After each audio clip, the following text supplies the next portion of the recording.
Ladies and gentlemen, welcome to the Lawn Care CEO podcast. My name is Dan Ralphs. I'm the head coach here at the Lawn Care CEO, and this is where lawn care guys learn to be leaders. On today's episode, by the way, we're going to talk about how college football has taught me a ton about what it means to scale a lawn care business from not just to 1 million, but way beyond that. 10 million. I think it can scale you to 50 million. The understanding that I want to give you. But no matter what size of company you are, this content and this understanding of leadership is honestly the culmination of my, I don't know how many years, 40 years, 30, 35 years of thinking about and studying and wondering about leadership and how do we develop people? How do we help people to grow and build into an organization? At the end of the day, I have this philosophy. And so I guess we'll just dig right in. But I have this philosophy that essentially says that as an organization will only grow to the level of its leadership, that if you're a $1 million leader, your business is going to kind of eventually get to that $1 million mark. If you're a $10 million leader, you're going to eventually get to that $10 million mark, and so on and so forth. In fact, there was a television show in like the late 2010s. Is that what you call it? 2010s, late 2010s. And in that podcast episode, it wasn't a podcast, it was like a Discovery Channel show that was called Secret Billionaire. Secret Billionaire was the name of the show. And the whole philosophy behind the show, for those who didn't watch it, which by the way, great, really good watch. Like for an entrepreneur, this was candy for me. But at the end of the day, the concept of the show is that they take a super successful, not all billionaires, but really, really successful guys, business guys who built something cool. They strip them of their name, their title, everything, their connections. They give them a cell phone, $100, and a truck. And they drop them in some small town in the middle of the United States, someplace that wouldn't be recognized. And then the challenge is for them to build $1 million company in 90 days. Right? Which is super fun. I love this idea. So is it this man somehow is blessed by circumstance, or he got lucky, or is it some set of skills that this guy has that allows him to build $1 million business? And by the way, like the episodes I watch, very often these guys or gals are actually achieving the goal of building $1 million business in 90 days or something very near to it. And so this should be fascinating to us, right? We should be ridiculously curious about why is it that these lawn care, what would it take for me? Who would I have to be? Not what would I have to do, but who would I have to be in order for me to be $1 million CEO? Who would I have to be for me to be a $10 million CEO? Who would I have to be a $50 million CEO in the lawn care space? And by the way, the leadership talent and skill that's required is not just connected to the individual CEO, but it becomes over time the cumulative group of leaders, the team of leaders, or the leadership capacity throughout the entire organization that eventually determines the trajectory of that organization. Obviously, the person at the very top of the list is going to be the most important in that structure of leaders, but you'll come to find as you continue to scale, or if you've started to scale, you'll recognize that after a while, a single leader isn't going to be enough to carry a business to 5 million, 10 million and beyond. You're going to have a group of skilled and talented leaders to get you there. And that if you have a team of $50 million team, you're going to grow a $50 million lawn care business. If you have a $10 million leadership team, you're going to grow, et cetera. And so for me, I was really fascinated by this idea, but it didn't solidify until I was coaching a company that was trying to make a move. And one of the moves they were trying to make is they were trying to move. The owner wanted to kind of semi-retire. He wanted to move out into the kind of in the semi-retired mode. And then he wanted to build up a group of leaders who would be able to manage what at the time was, $3 to $4 million lawn care business, maintenance business. And so the challenge was, all right, we got to get some guys into those leadership seats. We're basically creating leadership vacuum by moving the owner out. And now we got to create leaders who are going to fill that vacuum and fill it with skill. And so the challenge was, how do we elevate a leader to go from just a field worker into a management position, from a management position into a kind of a more executive position, and then from an executive position more into like a general manager position kind of. And so I started coaching these guys individually, and I started really understanding, okay, I see the gap here, the skills gap that they need to cover. And I see what they have to go do in order for them to be skilled leaders. And luckily that, experiment had a really great ending where we have an owner who's a little too bored on a weekend, and we have a group of leaders who are absolutely executing at a high level. So it was a very cool experiment for me. And today, what I want to teach you is maybe what to me is a fundamental, a core understanding of what leadership means. And I know those of you who are just running around like crazy right now and just listening, like I understand this is like not going to solve any immediate problems for you, but I think if you really digest it, it's going to turn into one of the most important ways of thinking about business, one of the most important frameworks about thinking about who to hire and how to elevate those leaders moving forward. And it all starts with an analogy. So I am a huge college football fan. I'm a fan of the BYU Cougars out of Provo, Utah. I'm an alum, and I just love college football, man. I just love everything about it.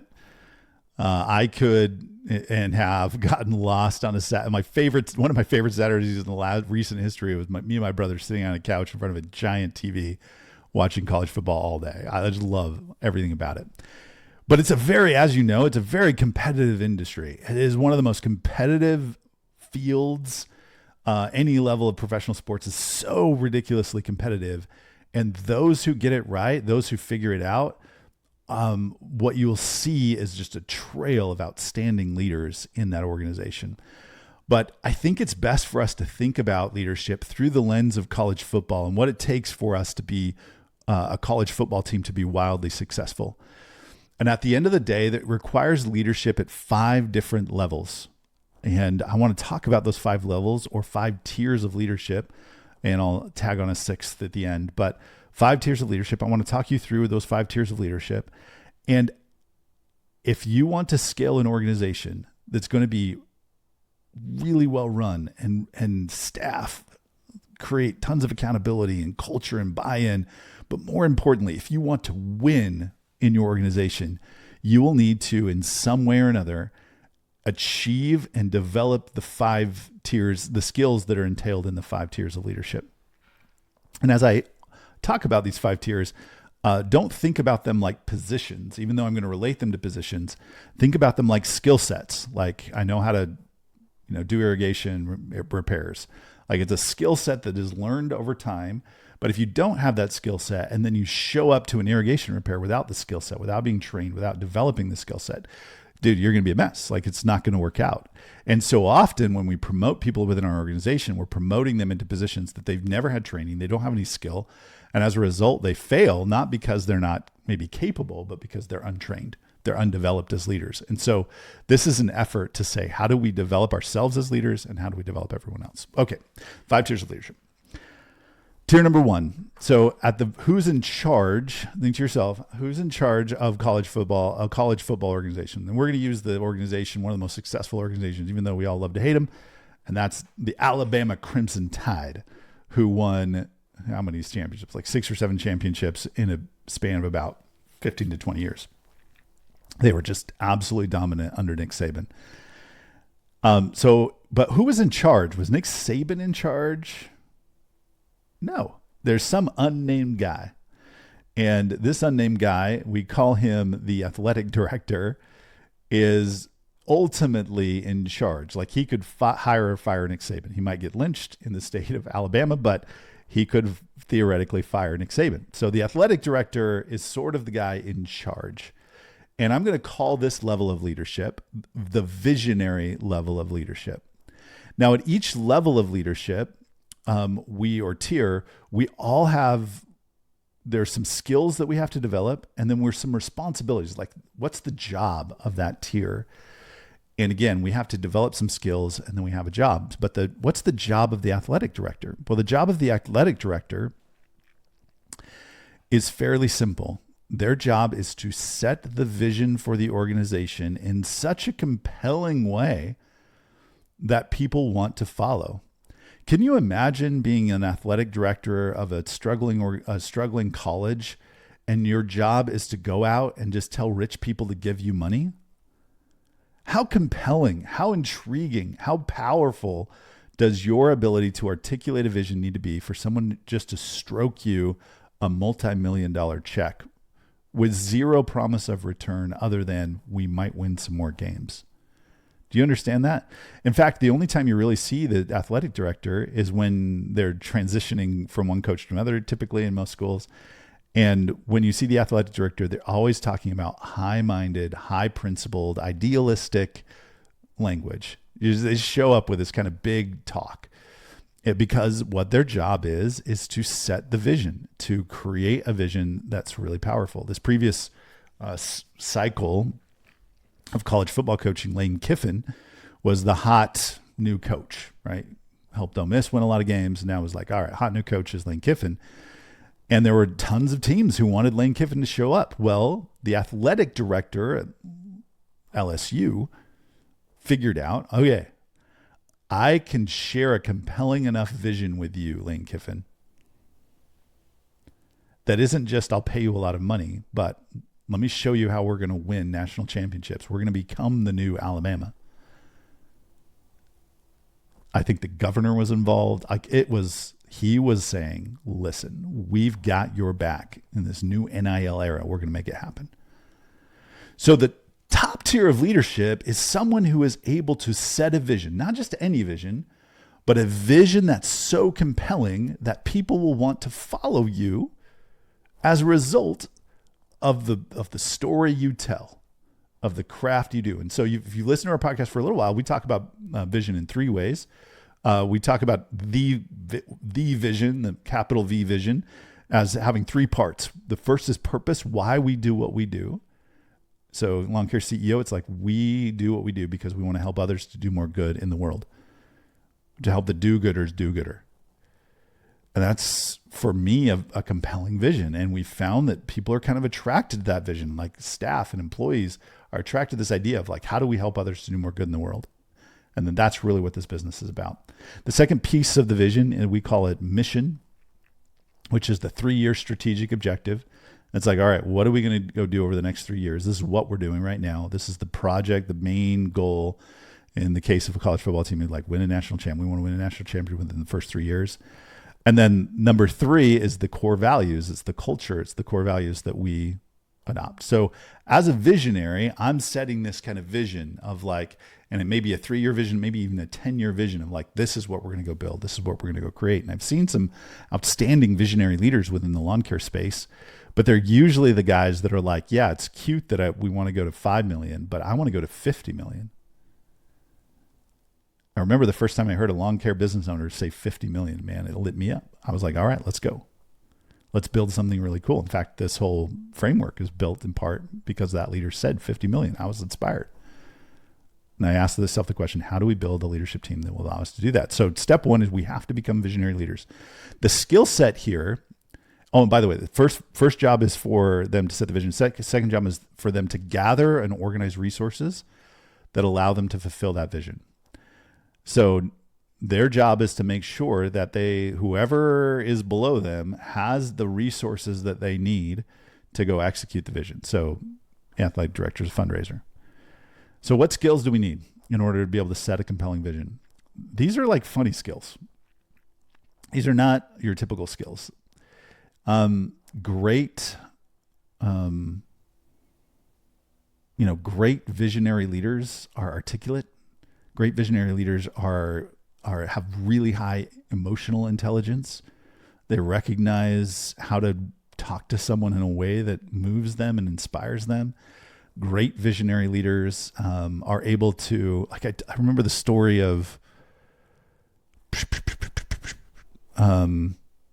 they're able to not only see, they're able to see around the corners and see trends, right?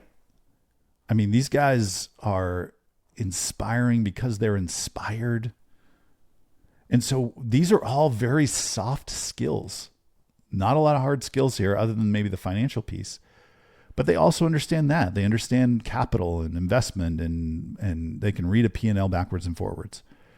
They understand forecasting and anticipating what's coming and what needs to happen over the next little while. They understand how to hire and develop the next tier of leaders.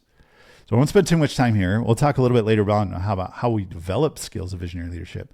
But hopefully you're catching the vision here. No pun intended. So hopefully you're catching the vision of like, hey, one of the skill set, the highest skill set, I don't know highest is the right word, but one of the necessary skill sets to build something really big and cool is I have to be able to set a compelling vision, and I have to be able to clearly understand how to gather and organize resources.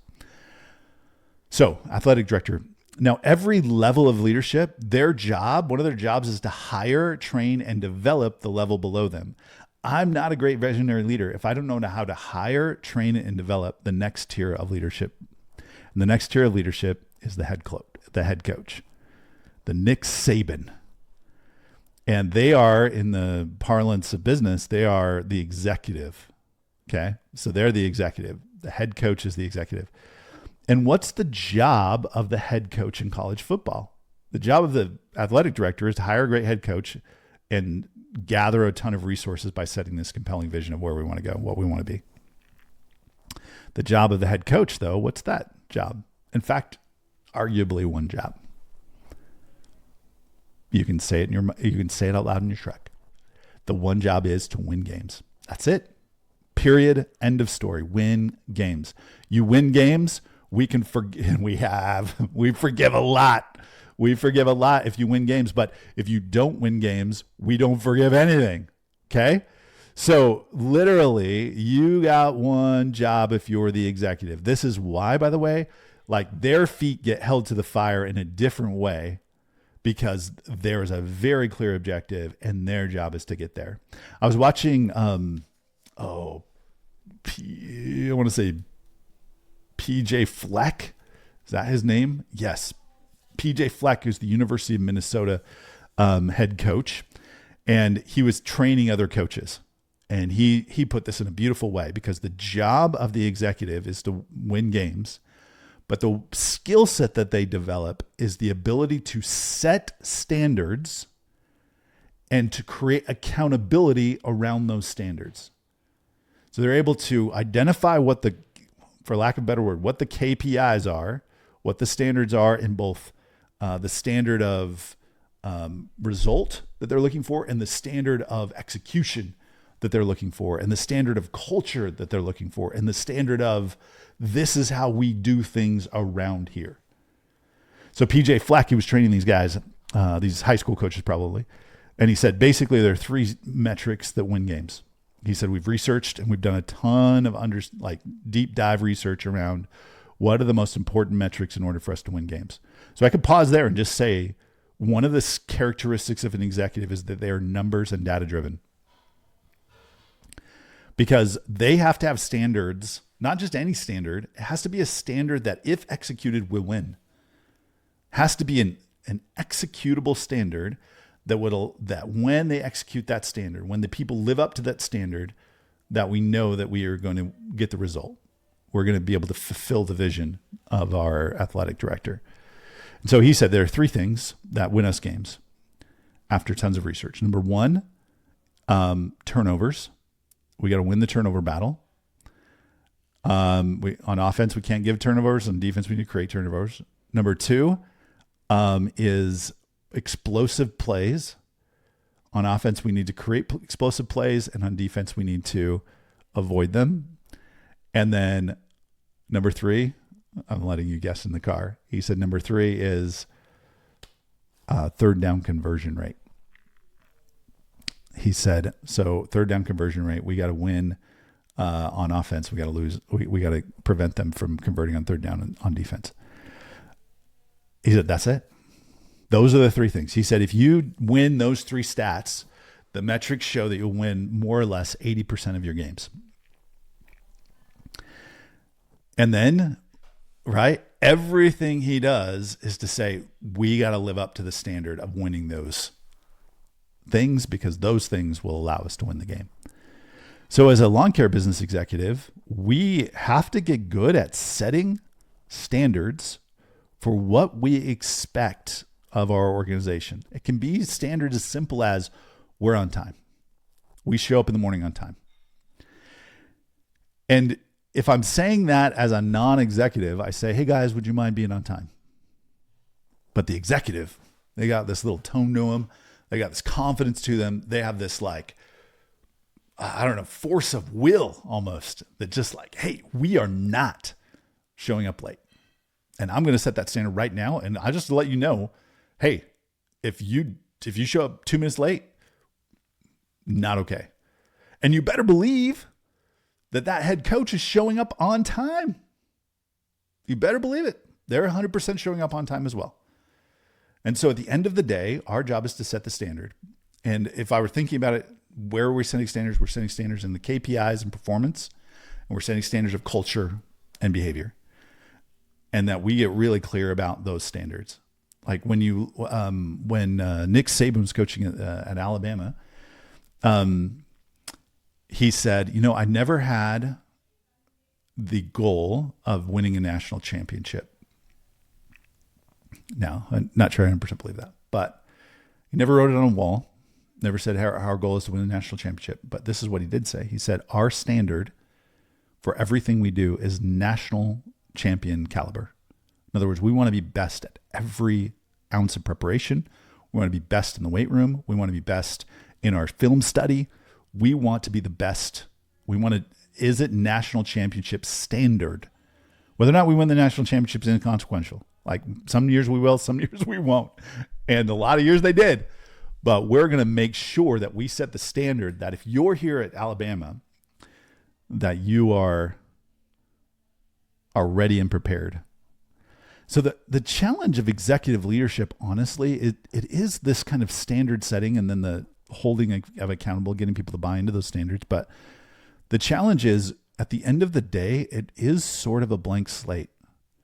I remember the first time I figured out that the way prices were invented is they were just kind of made up, right? It's like, how do we know how much to charge? And that first time you're like, somebody tell me how much to charge. And the answer really is, well, charge whatever you want. Well, executives have to be comfortable with ambiguity. They have to be comfortable with a blank slate, a blank sheet of paper in front of them. And then they have to create something that will get to the result. This is why there's so few great executive leaders, is because we're pre-programmed and pre-designed to always almost wait for the answers. Think about elementary school. Every step of the way, we were like, hey, teacher, what do I do? Hey, teacher, is this good? It's something that's dramatically under-taught, is the ability to decide if something is good or not. Like at what point in your schooling career did the teacher say, what grade should I give this to the student? Never, ever, ever did that happen in your career. And so we don't develop that skill of saying this is good. And so that's the job of the executive, is to create the standard and then hold people accountable to that standard that will allow them to win. Now, it requires them to be a little bit of a spreadsheet person, because we're making stuff up and we need to make sure the maths. It means that they learn the financial underpinnings of a business and they can read a P&L backwards and forwards. It means that as an executive, I understand how to communicate a standard in a powerful and meaningful way. I learn a little bit of confidence and charisma that allows me to communicate powerfully. I can give a good halftime speech that gets everyone fired up. But I also know how to sit down with my next tier of leaders and really help them to see what I see when it comes to the need to execute the standard. So PJ Fleck modeled this beautifully, right? In his little speech, he went, hey, listen, there are 3 things. This is why these 3 things, because 80% of the time we'll win games. And If we win 10 games, by the way, 80% out of 12, if we win 10 games, we're going to go to the we're going to be in the Big 12 championship or the Big 10 championship. And there's a good chance we could go and maybe compete for a national championship. So literally, like, the vision was very clear that he was able to share, and therefore the standards gained all this meaning and relevance. I know this is squishy stuff, guys, but it's real. And that's the executive level. First level visionary, second level executive, third level. So who does the head coach hire? Hires an offensive and defensive coordinator. Alabama's heyday had Steve Sarkisian, now head coach of the Texas Longhorns, as his offensive coordinator. And so what does the executive do? He turns to the job of the executive is to hire, develop, and develop great coordinators. And so what did Nick Saban do? He consistently hired executive level almost leaders to be coordinators. But what's the job of the coordinator? The job of the coordinator is to build the systems. It is to design the playbook. Their job is to put plays in place that will give us explosive plays and minimize on defense explosive plays and meet the standards the executive set that will allow us to win. But the coordinator, I call this a coordinator level of leader. Coordinator level of leader is kind of unique in some ways because they are very technical, because their job is to take a standard and turn it into a system that can be executed by the group of people we can gather together to go execute. And so they are designers and tinkerers. They look at the little details on a play and they say, oof, that wide receiver needs to be 5 yards further out in order for that to create the space required. And it's like a very technical, cerebral, thought out, system building, tedious process to build great systems. If you've listened to our podcast, you've been introduced to Sam Gustin, who's an incredible coordinator level of as far as a leader goes, maybe one of the best I've ever met in the lawn care industry. And we're lucky to have him as a coach, but Sam loves to do this kind of work. Like, it's almost fun for him to sit down, pull out his sales system and tinker with it, optimize it, measure it, track and score it, and then tinker with it again in order to see if the number goes up or down. And that's sort of, as a system builder, that's the role of the coordinator. Coordinator is to design the playbook. And so the skill set, and by the way, this happens so often, we'll promote somebody who doesn't have the skill set into that position. And what ends up happening is they keep going to their leader and saying, what do I do? What do I do? What do I do? What do I do? And the answer is, here's the standard, go meet the standard and design a system that will allow us to meet that standard. But if you don't have that skill set, if you've never been trained or developed or worked on that skill set, that's a very daunting task. And so if you're not a coordinator, and the coordinator not only is the one who designs the system, there's one to tweak and improve it until we get to the result. Okay. So head coach, offensive defense coordinator, executive, I call it visionary, executive, and then coordinator. I got to speed up here. The coordinator level of leader then hires who? This one, probably the lesser known guys on a coaching squad. But by the way, maybe the most important guys on a coaching squad, it's arguable. And that is the position coach.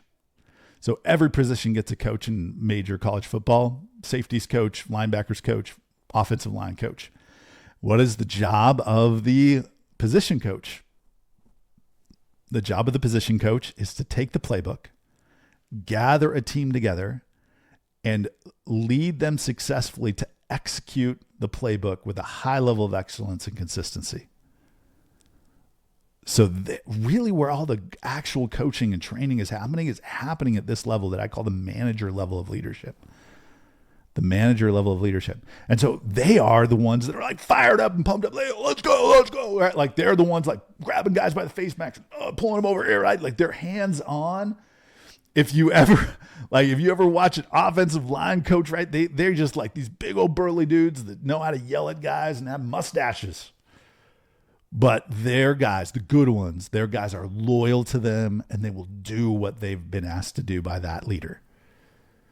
So the coordinator is a very cerebral role. The actual position coach is very technical in the work that we actually have to do. This is why so often in lawn care, the guys who make the best managers, best position coaches have worked in the field for a long period of time and earned the respect. Like, I know how to do my job. I'm really, really good at the craft, whether it's irrigation or install or whatever. I'm really good at the craft. I understand it. But then they have to develop the skill set beyond that, which is how do I motivate and inspire guys to go execute at a high level? The good ones here are able to know when to yell at a guy and do it in a way that builds respect rather than diminishes it. They know when to pull a guy aside and give him a hug. They know when to, and they do a lot of hands-on specific technical training, and they're good at that kind of technical training. Like oftentimes good managers are also good trainers. Like, hey, I'm going to send a guy out for 3 months or whatever it takes to learn the craft. They're going to be a great manager, really good at developing that person into somebody amazing.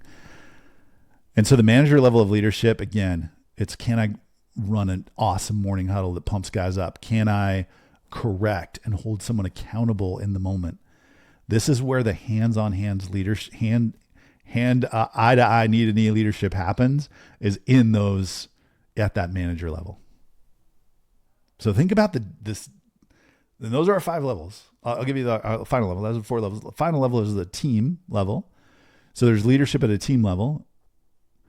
And if the manager's job is to get the team to execute at a high level, the team member's role is to do their 1/11th, do their part, and be a great teammate. And that requires a level of leadership as well. They got to show up and do their part and nail it. And then they got to receive and accept coaching. And then they have to have a great, so if you're listening or you're just on a team, like you still have to show up as a leader and you have to be good at those things, because you're not going to get promoted to the next level if you're not showing up, executing with a high level, receiving, taking coaching, and then being a great core values fit, being a great teammate, essentially. If you do those things, you're going to show up in a way that managers are going to go, man, that guy might be ready for some leadership. Now, it doesn't mean you're ready, because you got to develop the skills. So think about this. This is why this was so revolutionary to me. I don't know if it is to you, but it was revolutionary to me to think about leadership in this way, because it helped me. Because way too often when we say be a better leader, it's so ridiculously ambiguous that it's almost hard to like put your arms around what that even means. But all of a sudden, I could see clearly why someone who is a manager was not ready to be a coordinator. And then all of a sudden I was like, there's skills we can teach you. There are things you can learn. There's training and courses you can go to chase down in order to move you in that direction. But you can be a great coordinator, but not a great executive.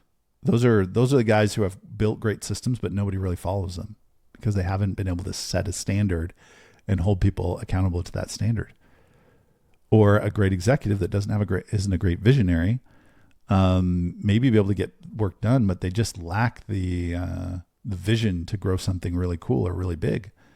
And as a result, they stay kind of stagnant and it hums along, but okay. Now, remember at the beginning, I said that these aren't positions necessarily, although you can see how certain positions need or demand the requirement, right? So if I'm an offensive coordinator, I'll darn well be able to design a play. Right? That position kind of demands a coordinator, at least level of leadership. But what you begin to see is that either we have people who have the skill set of an executive level leadership in a coordinator seat, or a coordinator in a manager seat, or a manager in a team member seat. So every once in a while you see that. So what would it look like if you had an executive level of leader and they were just in the field as one of our technicians. Well, I'll tell you what, first of all, those guys are kind of annoying to lead in some ways because they are going to set the standard. They're going to be like, it's cool. You gave me a standard. I'm going to create my own standard of what good looks like. Okay. I'm going to I know that you want me here at 6:45. My standard is 6:42. And I'm going to show up here at 6:42. And by the way, I'm not only going to show up at 6:42, I'm going to show up. My shirt's going to be pressed. My hat's going to be perfect. I'm going to right? They would show up they would start setting standards. And what you'd also start to see is they would probably be communicating those standards to the guys around them. They would naturally be like, hey, that's not how we do it around here. And they would be correcting other guys hey, no, that's not how we roll. So if you see that in one of your guys, you start going, hey, maybe that guy's got some executive leadership potential. The other thing that they would do is they would be very technical and be in the numbers. So an executive level technician might come up to you and be like, hey, boss, did you know that we on average take about 42 minutes to roll out of here? And if we could cut that down to 30 minutes, we would save, right? They would start be thinking that way of oh man, I don't know if you're like this, but I'm like this. I'll literally be driving down the highway and I say, sweetheart, what do you see? And she'll say, it's a billboard for a steak house. No, that's not what I see. And when I'm looking through that through executive eyes, I'm asking lots of questions about how do they justify the spend? How do they know if the spend on that billboard, how much would that billboard cost? Would that perform at the level that I would need it to? Right? You just literally see things differently when you have that skill set. Okay. What would happen if you had a coordinator that moved into a team member position? Well, all of a sudden this guy would be the guy who would be like, all right, I figured out a faster way to do that. Figured out a faster way to do it, a simpler way. I had one guy who came up to me one day. He's like, man, you know what? I figured out how to do a 2,500 square foot fertilization irrigation job, fertilization weed control job in 28 minutes. Well, in some ways, right? He's operating he's designing a system for himself. Now he'd have to be able to draw that play and he'd have to understand how that play affected other players and then whether or not other players could execute it if it worked on all the properties. There's a lot of questions still to be left, but you can see that kind of little energy towards a coordinator level of leadership. Kind of seeing all this? Now, the trouble is, and this is what happens more often than not, is because leaders don't grow on trees and they're sort of hard to find, we end up putting people who are a manager level of leader into a coordinator seat. And when you put a manager level leader in a coordinator seat, like I said before, they're like, hey, what do I do? How do we do this? Their tendency is going to be to drop back into the management role and just do what's always been done. There won't be improvements. There won't be changes. There won't be betterment. There won't be decisions that are being made to say, hey, the way we've done it in the past isn't any good anymore. We got to do it in a new way. We got to rewrite the play. It's not working. Okay. So we got to train that guy how to design systems in order for him to be in that seat. And if he can't learn it, then we're going to get stalled out and we're not going to be able to scale the way that we need to. I've even seen maybe team member type leaders that have been promoted into kind of executive positions who they're leaning as more team member. And so what that looks like is here we have somebody, the visionary is like, hey, I need you to go execute and hit a number. And I find you digging a trench, an irrigation trench. What? Well, I'm just really good at digging trenches and I didn't think anyone could do it better than me. And so therefore I'm going to go dig a trench. And it's like, no. That is not your job. You're literally the head coach and you just took a snap as quarterback. It's like, we don't do that anymore. We got to move into the position of executive leader. And so I say all of this, hopefully to help you in two ways. Way number one, if you're the only leader in your organization right now, these are skill sets you need to develop. You need to develop the skill set of pumping up a team and being a great manager and holding guys accountable and being very clear in the technical aspect of your work. You need to develop the skill of being able to write a play and organizing a system. You need to be able to set a standard, understand the numbers of your business so that you can totally know that we're going to win if we go execute. And then you have to be able to set and speak in a compelling way that motivates top tier people to come want to hang out with you and give you resources. So that's work to do right now, today, for you to go get prepared in that way. And to the degree that you do have all those skills, your business is going to grow and thrive. Like every once in a while I meet a guy who's a smaller long-term business. I met one the other day out of North Carolina who was like, I'm like, dude, you got all the skills that you need to grow a really great business. And he will. It's kind of inevitable. Like, again, it's that hidden billionaire, the show. It's like, if you're a $1 billion leader, you're going to grow at least $1 million company, right? And it's going to happen fairly quick. It's going to move. Does that kind of make sense, you guys? The second thing is for those of you who do own and are connected to bigger companies to be thinking in a more deep and profound way about who we hire and place in positions of leadership, what skill sets we need them to have, or maybe we have guys in seats that aren't maybe capable or ready. How do we move them up? How do we level them up in a meaningful way? And there's a lot more work and discussion to have other than this. I just want to give you the overall framework here to understand. But then let me give you a couple of thoughts around leadership development. The Center for Creative Leadership suggested that leadership development happens in 3 parts. The first part is leaders get developed by being leaders. I know that sounds weird, but think about it. The way I learned to play basketball is I play basketball. The way I learned to mow a lawn is by mowing lawns. Like a big chunk of how I learn the craft of something is by practicing it over and over again. But practicing it, and they said that chunk of work is about 70% of the development. So if I'm developing a leader, what that means, if I have a team member that I want to learn to be a manager, I might say, hey, I'm going to have you run our team huddles. I'm still going to be there, but I want you to lead us through a team huddle in the mornings. I'm going to have you do that every morning. I'm still going to show up. I'm going to be your safety net if something goes wrong, but I want you to start to practice being a manager. Or I might say, hey, I want you to, can you come out with me? I want you to train Dave on how to get a great edge. Can you? And I just want you to practice training him and giving him some training opportunities. So we give him an opportunity to try that level of leadership before we promote them into that level of leadership. Number 2, the second Center for Creative Leadership said on-the-job training, 70%. It's in the work. 2 was one-on-one coaching and mentoring. So this is where, for those of you who need a coach, if you're the main guy, that's why we have an organization that coaches people, because you need someone outside of yourself to evaluate your game and tell you where you're missing and show you what's going on and teach you how to get to the next level of leadership. You need someone else. And that's 20% of the development. So 70% on the job, 20% one-on-one coaching. And so either that's you to the leaders you're developing or you to a coach.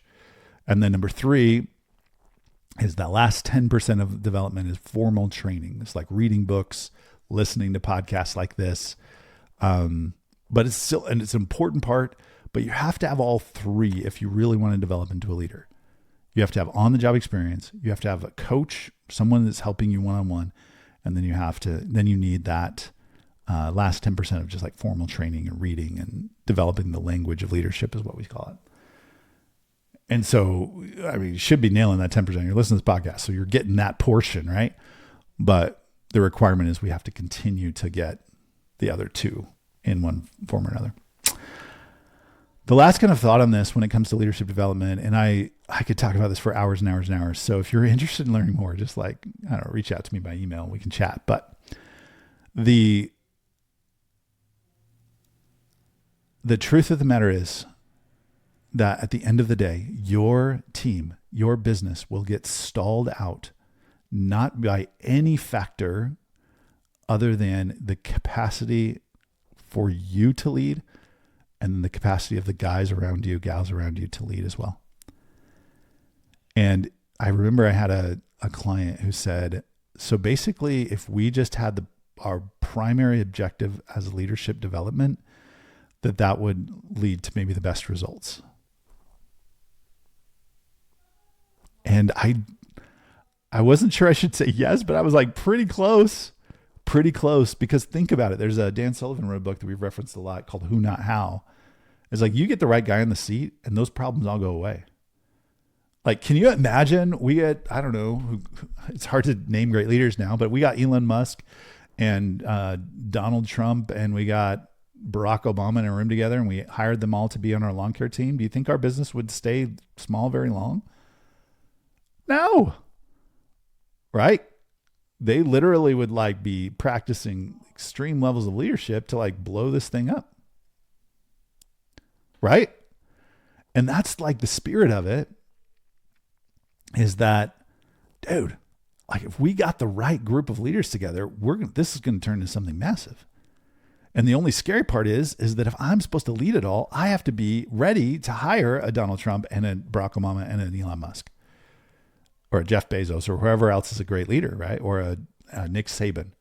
Can you imagine that you're a good enough, like how good a leader would I have to be to hire a Nick Saban? To hire a Nick Saban level of talent. And so it puts the onus, it puts the focus back on me as a leader. It forces me to go, oh, dang it, I got to get better. I've got to study more. I've got to learn more. I've got to seriously up-level my game. And so if you're trying to develop these levels of leadership, maybe I can, off the top of my head, think of a book or something to read that would get you started.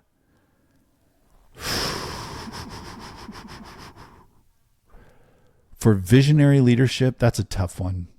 I told somebody the other day, I'm like, the visionary leader, in order for them to develop into a visionary leader, they need to read the books that the guys who wrote the books read. Okay? And this is where you're reading way more like Machiavelli's The Prince. You're reading Economics in One Lesson by Hazlitt. You're reading What is Seen and Not Seen by Frederick Bastiat, which is an essay by a French economist.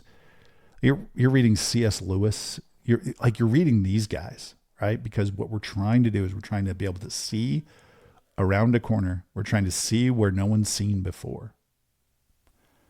And that requires you to hang out with some of the great thinkers of all time.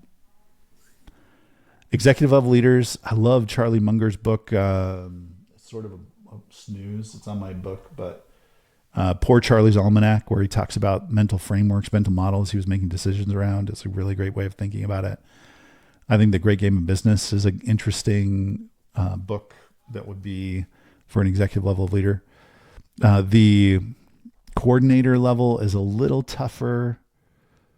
They're probably reading Great Game of Business a little bit, but they're probably reading more like The E-Myth or maybe Scaling Up by Vern Harnish.